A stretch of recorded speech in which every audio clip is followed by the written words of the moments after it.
آسمان دنیا کی گہما گہمی کسی بڑی خبر کی نوید سنا رہی تھی۔ جو جو وقت گزرتا جا رہا تھا، تسبیح و تحلیل میں مصروف فرشتوں کے تجسس اور بے چینی میں اضافہ ہوتا جا رہا تھا۔ نظریں بیت المعمور پر تھیں اور کان اللہ کی پکار کے منتظر۔ بالآخر انتظار کی گھڑیاں ختم ہوئی اور رب ذوالجلال کا حکم فضاؤں میں بلند ہوا، جس کا ترجمہ کچھ یہ ہے کہ میں زمین پر اپنا نائب بنانے والا ہوں۔ میں زمین پر اپنا نائب بنانے والا ہوں۔ فرشتے اس فیصلے پر بہت حیران ہوئے اور تعجب کا شکار بھی۔ ان کا خیال تھا کہ جنات کی طرح یہ بھی زمین پر لڑائی جھگڑا اور فساد ڈالیں گے۔ انہوں نے اس فیصلے کی حکمت معلوم کرنے کی غرض سے ڈرتے ڈرتے اللہ پاک سے عرض کیا، اے ہمارے رب، ایسے شخص کو کیوں پیدا فرماتا ہے جو زمین پر فساد کرے اور خون بہائے؟ ہم تیری تسبیح، حمد اور پاکیزگی بیان کرنے والے ہیں۔ اللہ پاک نے فرمایا، جو میں جانتا ہوں تم نہیں جانتے۔ اور اس طرح حضرت آدم علیہ السلام کی تخلیق فرمائی گئی، جس کا مکمل ذکر ہم اپنی گزشتہ ویڈیو میں کر چکے ہیں۔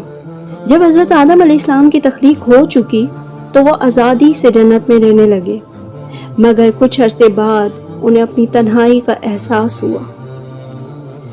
جب انہیں اپنی تنہائی کا احساس ہوا تو اللہ پاک نے اس احساس کی وجہ سے ایک دن حضرت آدم علیہ السلام پر نیند کا ایسا غلبہ طاری کیا کہ وہ سوتے رہے، اور پھر اللہ پاک نے ان کی بائیں پسلی سے ایک عورت کو تخلیق فرمایا جن کا نام حوا تھا۔ جب حضرت آدم علیہ السلام نیند سے بیدار ہوئے تو انہوں نے اپنے پاس ایک خوبصورت پاکیزہ عورت کو بیٹھے ہوئے دیکھا۔ انہوں نے پوچھا، تو کون ہے؟ حضرت حوا علیہ السلام نے عرض کی، میں آپ کے وجود کا حصہ ہوں۔ حضرت آدم علیہ السلام نے دست محبت آگے بڑھایا تو فرشتوں نے انہیں روک دیا۔ فرشتوں نے عرض کی، آپ پہلے ان کا مہر ادا کیجئے۔ آپ علیہ السلام نے فرمایا، ان کا مہر کیا ہے؟ فرشتوں نے کہا، ہمارے آقا سرکار دو جہاں رحمت للعالمین حضرت محمد مصطفیٰ صلی اللہ علیہ وآلہ وسلم پر 3 مرتبہ یا پھر 10 مرتبہ درود پاک پڑھیں۔ آپ علیہ السلام نے درود پاک پڑھا اور فرشتوں کی گواہی سے آپ علیہ السلام کا نکاح حضرت بی بی حوا رضی اللہ تعالیٰ عنہ سے ہو گیا، اور پھر آپ دونوں جنت میں رہنے لگے۔ روایت میں ہے کہ حضرت آدم علیہ السلام 100 سال یا 60 سال جنت میں رہے۔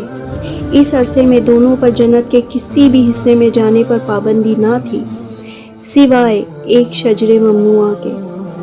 شیطان اب دونوں کا کھلا دشمن تھا اور اپنی سزا کا بدلہ لینے کے لیے بے قرار بھی تھا۔ اس کی شدید خواہش تھی کہ یہ اللہ کے حکم کی خلاف ورزی کر دیں۔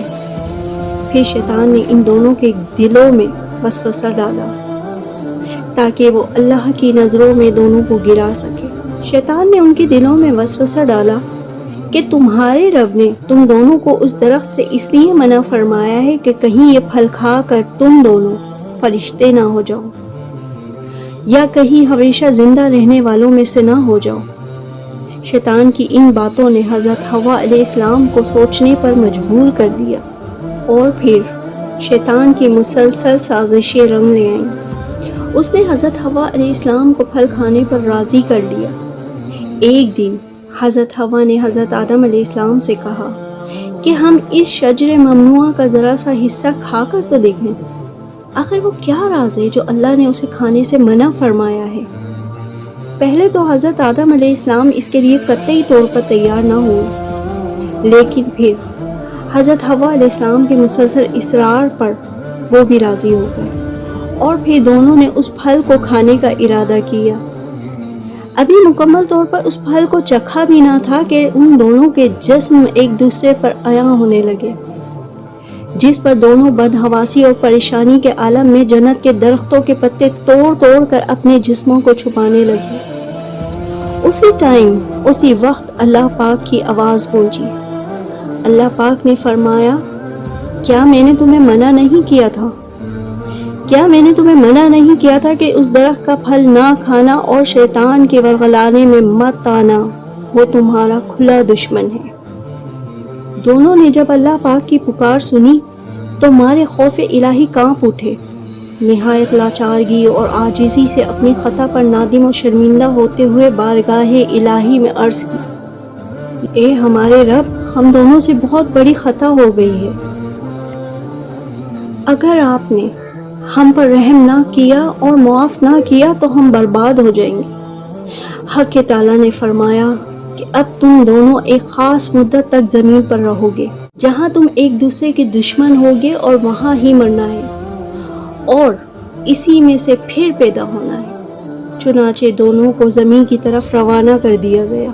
ایک روایت کے مطابق حضرت آدم علیہ السلام کو ہند اور حضرت حوا علیہ السلام کو جدہ، جبکہ ابلیس کو بصرہ سے چند میل کے فاصلے پر ایک مقام پر اتارا گیا۔ جب حضرت آدم علیہ السلام جنت سے ہند میں اترے تو ان کے پاس حجر اسود تھا اور جنت کے درختوں کے پتوں کی ایک مٹھی بھی تھی۔ پھر حضرت آدم علیہ السلام نے ان پتوں کو زمین پر پھیلا دیا اور یہ خوشبودار درخت ان پتوں ہی کی پیداوار ہیں۔ حضرت ابن عباس رضی اللہ تعالیٰ عنہ سے مروی ہے کہ حضرت جبرائیل علیہ السلام حضرت آدم علیہ السلام کے پاس آئے اور گندم کے 7 دانے ساتھ لائے۔ حضرت آدم علیہ السلام نے پوچھا، یہ کیا ہے؟ جبرائیل علیہ السلام نے عرض کیا، یہ اس درخت کا پھل ہے جس سے آپ کو منع فرمایا گیا لیکن آپ نے تناول کر لیا۔ فرمایا، تو اب میں اس کا کیا کروں؟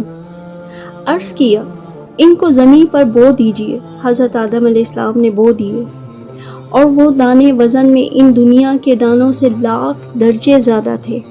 وہ دانے اگے، حضرت آدم علیہ السلام نے فصل کاٹی، پھر دانوں کو بھوسی سے الگ کیا، پھر صفائی کی، اسے پیس کر آٹا گوندا اور روٹی پکائی، اور پھر اس محنت و مشقت کے بعد اسے کھایا۔ حضرت آدم علیہ السلام زمین پر آنے کے بعد نہایت شرمسار اور افسردہ تھے، اور پھر حضرت حوا علیہ السلام سے علیحدگی نے بھی سخت پریشانی میں مبتلا کر دیا تھا۔ روایت میں ہے کہ آپ ایک طویل عرصے تک اللہ پاک کے حضور گڑ گڑاتے اور فریاد کرتے رہے، آنسو بہاتے رہے، یہاں تک کہ اللہ پاک کو حضرت آدم علیہ السلام کے رونے گڑ گڑانے پر رحم آ گیا۔ اس کے بعد کیا واقعات ہوئے، حضرت حوا علیہ السلام کو حضرت آدم علیہ السلام سے ملوایا گیا کہ نہیں، انہیں واپس جنت بھیجا گیا کہ نہیں، ان تمام واقعات کو جاننے کے لیے اگلی ویڈیو کا انتظار کیجیے۔ اور اگر انبیاء کرام کی زندگی اور ان کے حالات و واقعات پر آپ مزید جاننا چاہتے ہیں اور آپ کو دلچسپی ہے تو چینل کو سبسکرائب کر لیجیے۔ دعاؤں میں یاد رکھیے گا۔ ملتے ہیں اگلی ویڈیو میں۔ اللہ نگہبان۔